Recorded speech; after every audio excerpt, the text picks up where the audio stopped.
Hey guys, what's going on? Mike the Caveman Kuhn here again from Paleo Primal Long Island and MikeTheCaveman.com. And today's question is, what can we do about hypothyroidism? Up to 90% of hypothyroidism in the United States has an autoimmune component, specifically Hashimoto's thyroiditis. Now, just like almost every other case of immune dysregulation, where does it begin? Of course, right in the gut. So you're going to want to focus on healing the gut. You're going to want to focus on getting in quality foods like that bone broth, that gelatin, to heal the gut lining. You're also going to want to eliminate deleterious foods. Now, in autoimmune conditions, the problem is that not only should you be avoiding grains and legumes, a lot of times you may need to also avoid nightshades, which include tomatoes, eggplants, peppers, potatoes, white potatoes, not sweet potatoes, potentially nuts and seeds, eggs, and possibly even dairy. That's where a strict 30-day autoimmune protocol, eliminating all those things, can come in very beneficial. You eliminate them for those 30 days and then systematically reintroduce them to see what are the offenders in your body. First things to reintroduce probably should be like eggs, then dairy, then you go to nuts and seeds, then you go to nightshades, but one at a time, give it a couple of days, see if you get any reactions, any kind of flare-ups. Now, the next part of that is, a lot of times, hypothyroidism is concurrent with other autoimmune conditions, such as celiac, diabetes.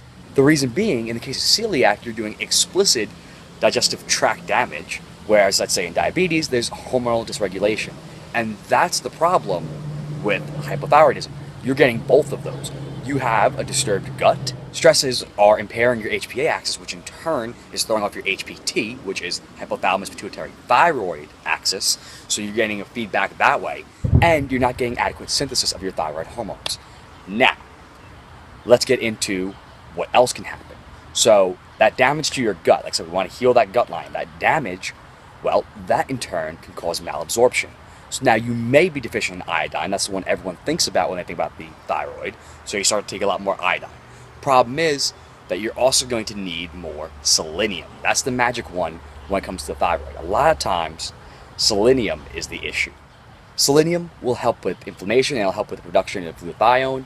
It is essential for the conversion of T4 to T3, the active version of thyroid hormone. The selenium will also help regulate iodine levels.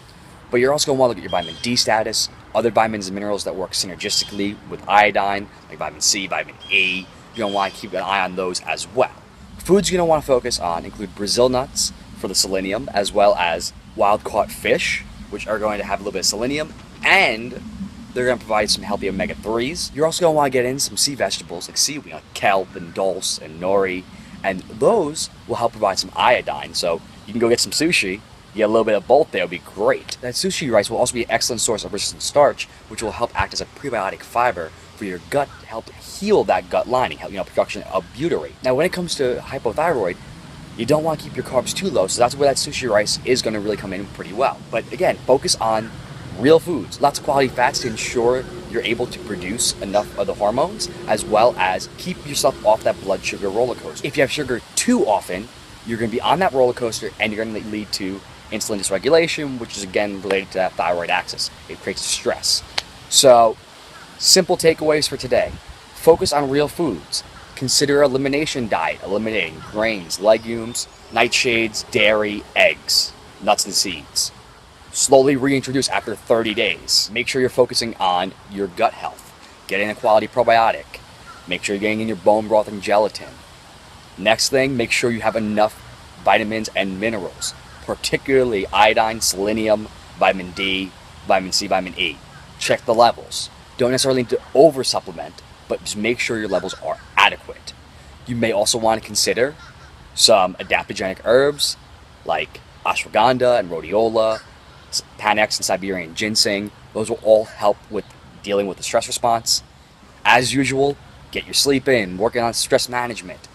It comes back to that so often because that really is the key. That's the hard part, I know everybody wants to have a pill, but if you focus on the lifestyle factors, you won't need them long term. Alright guys, hopefully this helped you out. You know what to do. Like and subscribe down below. Share it with your friends. If you have any more questions, this was pretty quick through it, but if you have more questions, you know where to find me over on Instagram and Twitter at Mike the Caveman, over on Facebook at Paleo Primal Long Island, and of course over on MikeTheCaveman.com. Alright guys, have a wonderful 4th of July weekend. Stay safe. I'll see you tomorrow.